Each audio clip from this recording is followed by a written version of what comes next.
தீபாவளினா பளிச்சுன்னு ஞாபகத்துக்கு வர்றது பட்டு, பட்டாசு, பலகாரம். பலகாரம்னா ஞாபகத்துக்கு வர்றது மந்த்ரா கடலை எண்ணெய். அபார ருசி, ஆரோக்கியமான உடல் நலம். தீபாவளி அன்னைக்கு மட்டும் இல்ல, என்னைக்குமே கிச்சன்ல இருக்க வேண்டியது மந்த்ரா கடலை எண்ணெய் தான்.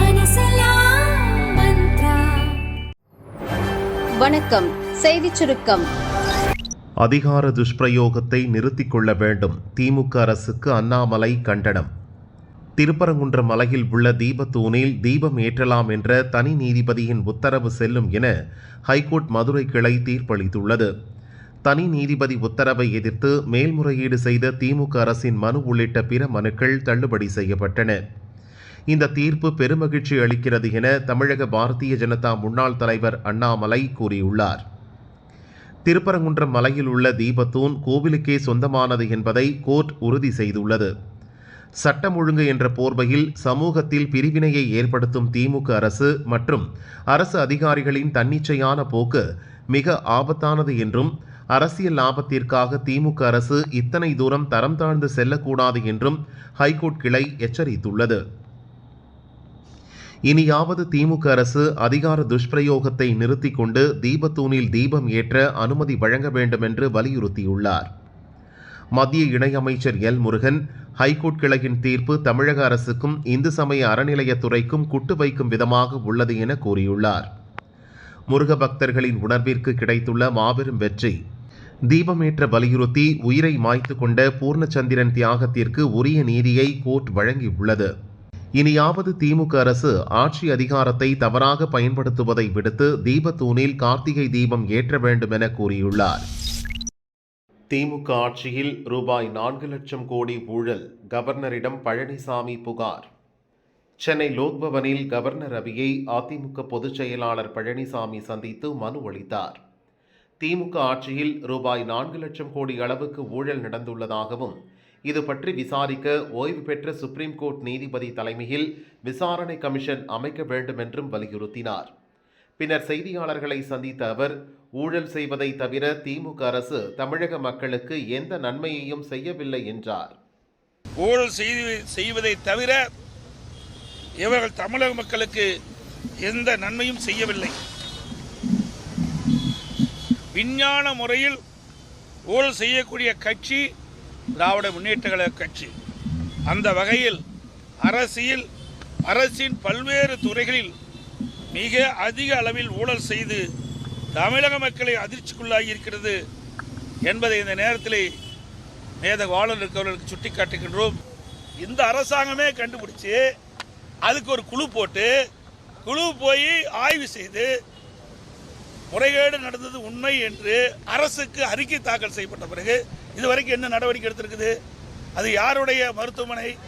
திமுக சட்டமன்ற உறுப்பினருடைய மருத்துவமனை. அதனால நடவடிக்கை எடுக்கல. இதையெல்லாம் கேள்வி கேளுங்க, இதற்கு விவாதம் பண்ண வைங்க.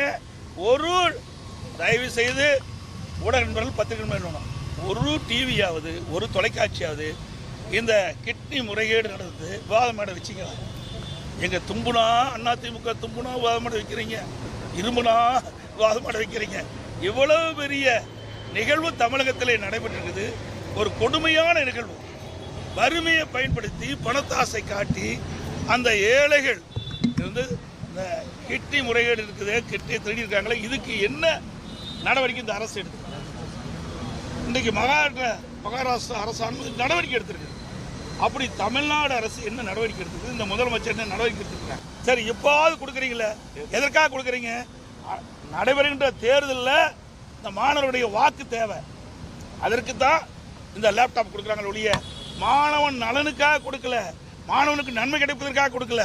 அப்படி கொடுக்குவதாக இருந்தால் இந்த அரசு 2025ஆம் ஆண்டு கல்லூரி திறப்பதற்கு முன்பு கல்லூரி திறந்த பிறகு கொடுத்திருந்தா கூட பரவாயில்ல. அப்பவும் கொடுக்கல. அப்போ கல்லூரி சேர்ந்த மாணவர்கள் கடனை உடனே வாங்கி லேப்டாப்பை வாங்கி படிச்சுட்டு இருக்கிறாங்க.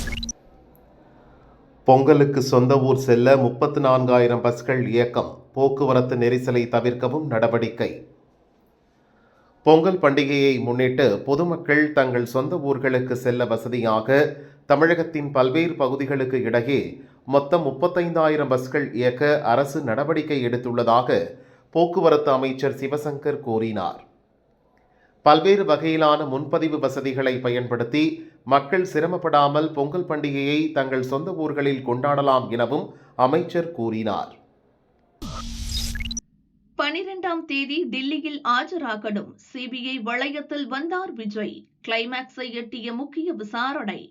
கரூரில் செப்டம்பர் மாதம் இறுதியில் தவேக தலைவர் விஜய் நடத்திய பிரச்சார கூட்டத்தின் போது ஏற்பட்ட நெரிசலில் சிக்கி 41 பேர் உயிரிழந்தனர். இது தொடர்பாக சிபிஐ விசாரித்து வருகிறது. கரூரில் முகாமிட்டு தவேக நிர்வாகிகள், சம்பவத்தை நேரில் பார்த்தவர்கள், போலீசார், அரசு ஊழியர்கள் உட்பட 100க்கும் மேற்பட்டவர்களிடம் சிபிஐ அதிகாரிகள் தீவிரமாக விசாரித்தனர். பின்னர் தவேக பொதுச் செயலாளர் ஆனந்த், தேர்தல் பிரிவு மேலாண்மை பொதுச் செயலாளர் ஆதவ் அர்ஜுனா, இணை செயலாளர் நிர்மல்குமார், கரூர் மாவட்ட செயலாளர் மதியழகன் ஆகியோரிடம் டில்லியில் வைத்து தொடர் விசாரணை நடத்தினர். கரூர் கலெக்டர் தங்கவேல், எஸ்பி ஜோஷ் தங்கையா, கூடுதல் எஸ்பி பிரேமானந்த், டிஎஸ்பி செல்வராஜ், கரூர் நகர இன்ஸ்பெக்டர் மணிவண்ணன் ஆகியோரிடமும் விசாரணை நடந்தது. இந்த பரபரப்பான சூழலில் தவேக தலைவர் விஜய்க்கும் டில்லியிலிருந்து சிபிஐ சம்மன் அனுப்பியுள்ளது. அதில் கரூர் சம்பவம் தொடர்பான விசாரணைக்கு 12ஆம் தேதி ஆஜராக வேண்டும் என்று கூறியுள்ளனர். விசாரணை இறுதி கட்டத்தை எட்டியிருப்பதால் 12ஆம் தேதி டில்லியில் சிபிஐ அதிகாரிகள் முன் விஜய் நிச்சயம் ஆஜராவார் என்று எதிர்பார்க்கப்படுகிறது. விஜயிடமும் கரூர் துயரம் குறித்து சிபிஐ அதிகாரிகள் தீவிரமாக விசாரிப்பார்கள். அவர் தரும் பதில்களை வாக்குமூலமாக பதிவு செய்து கொள்வார்கள். அதன் பிறகு தவறு யார் மேல், குற்றம் செய்தவர்கள் யார் என்ற முடிவுக்கு வருவார்கள். மேலும் விசாரிக்க வேண்டி இருந்தால் அடுத்த கட்டமாக சம்மன் அனுப்புவார்கள் என்று சிபிஐ வட்டாரம் கூறுகிறது. ஏற்கனவே தவேக மூத்த நிர்வாகிகள், அரசு தரப்பினர் சிபிஐ முன் ஆஜரான போது 41 பேர் மரணத்திற்கான காரணம் குறித்து 2 தரப்பினரும் மாறி மாறி குற்றம் சுமத்தினர். குறிப்பாக கரூர் கலெக்டர் மற்றும் எஸ்பி உள்ளிட்டோர் அளித்த வாக்குமூலத்தில் விஜய் கூட்டத்திற்கு சட்ட ரீதியாக ஆய்வு நடத்தி அனுமதி வழங்கப்பட்டது. விதிகளுக்கு புறம்பாக எதுவும் நடக்கவில்லை. விஜயால் எந்தெந்த இடங்களில் காலதாமதம் செய்யப்பட்டது, ஏன் கூட்ட நெரிசல் ஏற்பட்டது என்பது குறித்த வீடியோ ஆதாரங்களை சமர்ப்பித்து உள்ளோம். தவேகவினர் திட்டமிட்டு கூட்ட நெரிசலை ஏற்படுத்தினர். விஜய் பிரச்சாரம் செய்த இடத்திற்கும் கூட்டம் அதிகமாக வருவது பற்றி அறிவிப்பு வெளியிடப்பட்டது. தவேக நிர்வாகிகளுக்கும் எச்சரிக்கை விடப்பட்டது. ஆனால் அவர்கள் அதை கண்டுகொள்ளவே இல்லை என்று கூறினர்.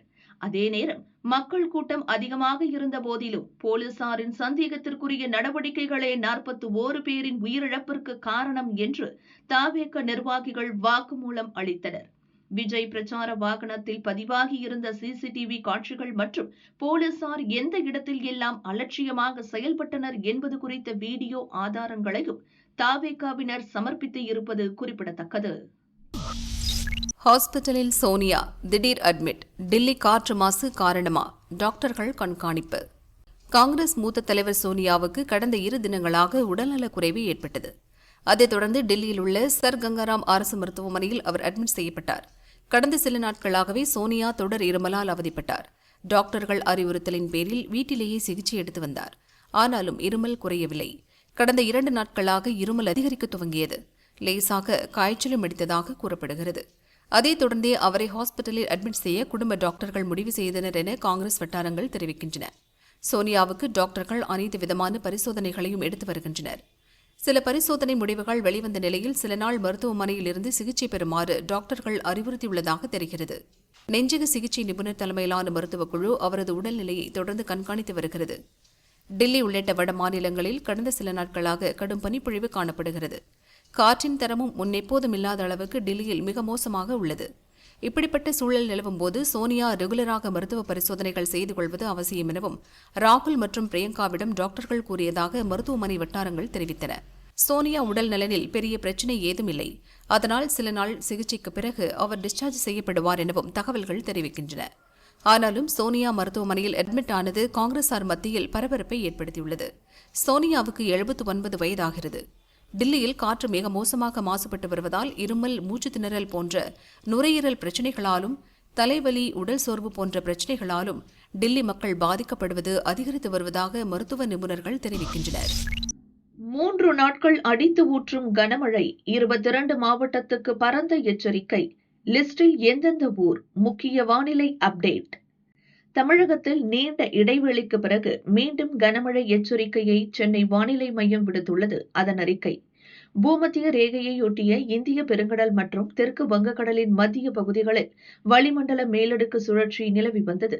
இதன் காரணமாக நேற்று மாலை தென்கிழக்கு வங்கக்கடல் மற்றும் பூமத்திய ரேகையையொட்டிய இந்திய பெருங்கடல் பகுதியில் ஒரு காற்றழுத்த தாழ்வு பகுதி உருவானது. இன்று அதிகாலையில் அது ஆழ்ந்த காற்றழுத்த தாழ்வு பகுதியாக வலுப்பெற்றுவிட்டது. இது மேற்கு வடமேற்கு திசையில் நகர்ந்து அடுத்த 24 மணி நேரத்தில் தென்மேற்கு வங்கக்கடல் பகுதியில் ஆழ்ந்த காற்றழுத்த தாழ்வு மண்டலமாக வலுப்பெறும். பின்னர் அடுத்தடுத்த 48 மணி நேரம் அதே திசையில் நகர்ந்து செல்லும். இதேபோல் குமரிக்கடல் மற்றும் அதையொட்டிய பகுதிகள் மேல் ஒரு வளிமண்டல கீழடுக்கு சுழற்சியும், லட்சத்தீவு மற்றும் அதையொட்டிய பகுதிகள் மேல் இன்னொரு வளிமண்டல கீழடுக்கு சுழற்சியும் நிலவுகின்றன.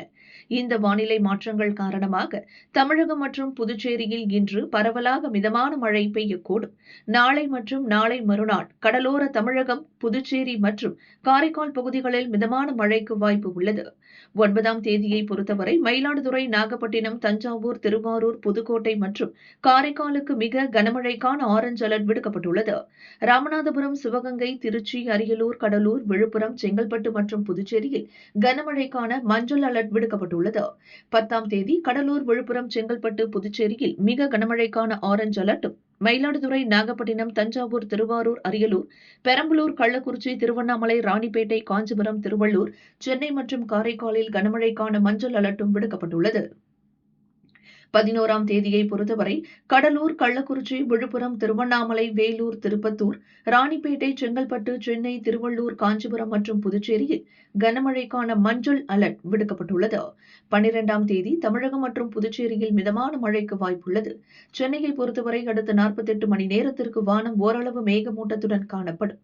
அதிகாலை நேரத்தில் ஓரிரு இடங்களில் லேசான பனிமூட்டம் நிலவக்கூடும். இன்று பகலுடன் முடிந்த 24 மணி நேர நிலவரப்படி திருநெல்வேலி, ராமநாதபுரம் மாவட்டங்களில் சில இடங்களில் லேசான மழை பெய்துள்ளது என்று சென்னை வானிலை மையம் கூறியுள்ளது. 21 நாளில் மட்டும் 6 இந்துக்கள் வங்கதேசத்தில் வெறியாட்டம். இஸ்லாமியர்கள் பெரும்பான்மையாக உள்ள வங்கதேச நாட்டில் இந்துக்கள் மீது தொடர்ந்து தாக்குதல் நடத்தப்பட்டு வருகிறது. கடந்த 21 நாட்களில் மட்டும் 6 இந்துக்கள் அங்கே கொலை செய்யப்பட்டுள்ளனர். இதற்கெல்லாம் மூல காரணமாக இருப்பது 2024 நடந்த ஆட்சி மாற்றம். அப்போது பிரதமர் ஷேக் ஹசீனா ஆட்சிக்கு எதிராக மக்கள் புரட்சி வெடித்தது. இதன் காரணமாக அவரது ஆட்சி கவிழ்ந்தது. பின்னர் கடந்த 2025 டிசம்பரில் அங்கு மக்கள் புரட்சி வெடித்தது. இன்குலாப் மான்சா எனும் மாணவர் அமைப்பின் தலைவரான ஷரீப் உஸ்மான் ஹாடி போராட்டத்துக்கு தலைமை வகித்தார். இந்தியாவின் கட்டுப்பாட்டில் இருந்து வங்கதேசத்தை மீட்க வேண்டும் என்பதை அவர்களது பிரதான முழக்கமாக இருந்தது. இந்த நிலையில் பிரச்சாரத்தில் ஈடுபட்டிருந்த போது உஸ்மான் ஹாடி சுட்டுக் கொல்லப்பட்டார். ஹாடியின் மரணத்துக்கு இந்தியாதான் காரணம் என அவரின் ஆதரவாளர்கள் தொடர்ந்து குற்றம் சாட்டி வந்தனர். அதைத் தொடர்ந்து டிசம்பர் 18ஆம் தேதி ஏற்பட்ட கலவரத்தில் இந்தியாவைச் சேர்ந்த தீபு சந்திரதாஸ் என்ற இளைஞர் படுகொலை செய்யப்பட்டார். கலவர கும்பல் அவரை அடித்து கொன்று உடலை மரத்தில் கட்டி வைத்து தீயிட்டு கொளுத்தியது. அடுத்து டிசம்பர் 24இல் அம்ரித் மண்டல் என்ற இந்து இளைஞர் அடித்து கொல்லப்பட்டார். டிசம்பர் 31இல் கோகன் சந்திரதாஸ் என்பவரை வழிமறித்த கும்பல் பெட்ரோல் ஊற்றி எரித்தது. 3 நாட்கள் உயிருக்கு போராடிய அவர் ஜனவரி 3ஆம் தேதி இறந்தார். ஜனவரி 5ஆம் தேதி ரணபிரதாப் பைராகி என்கிற பத்திரிகையாளர் பொது இடத்தில் வைத்து மர்ம நபர்களால் சுட்டுக் கொல்லப்பட்டார். அதே நாளில் நரசிங்கடி மாவட்டத்தில் மளிகை கடை நடத்தி வந்த ஷரத் சக்கரவர்த்தி மணி என்பவர் வெட்டி கொல்லப்பட்டார். ஜனவரி 6இல் மைமன்சிங் மாவட்டத்தில் நடந்த மற்றொரு தாக்குதலில் பஜேந்திர பிஸ்வாஸ் என்ற இந்து நபர் சுட்டுக் கொல்லப்பட்டார். இப்படி கடந்த 21 நாட்களில் மட்டும் வங்கதேசத்தில் 6 இந்துக்கள் கொல்லப்பட்டிருப்பது அந்நாட்டில் சிறுபான்மையினர் இடையே பெரும் கொந்தளிப்பை ஏற்படுத்தியுள்ளது. வங்கதேசத்தில் இடைக்கால அரசு பொறுப்பேற்ற பிறகு சிறுபான்மையினருக்கு எதிரான வன்முறைகள் அதிகரித்துள்ளது என மனித உரிமை அமைப்புகள் கவலை தெரிவித்துள்ளன. இந்திய வெளியுறவுத்துறை அமைச்சகமும் கடும் கண்டனம் தெரிவித்துள்ளது.